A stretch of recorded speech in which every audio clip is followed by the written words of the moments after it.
Sa Dilpan, sa ilalim ng tulay, walang ganong truck. Ayun no.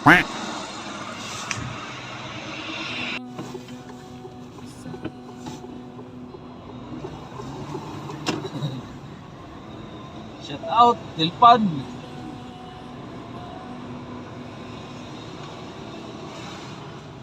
Dahil sa Mannheim. Joke lang. Ayun, dyan tayo kanina. Oh.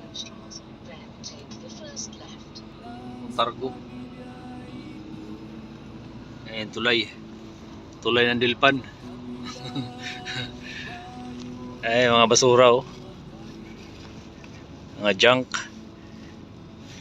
Okay lang Lods kasi wala namang ano sakyan dito. Kaya tinawakan yung cellphone. Eh no.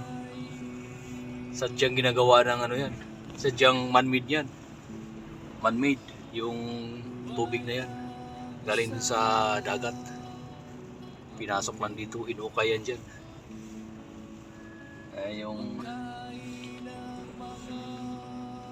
ang tawag niyan, cargo ship, container cargo, nakarga yung mga container. Dito yung pikapan ng empty, dyan yung mga full container. Papasok tayo dito mamaya, nakapila tayo. Alright, so ito lang muna, and keep safe and keep on rock and roll.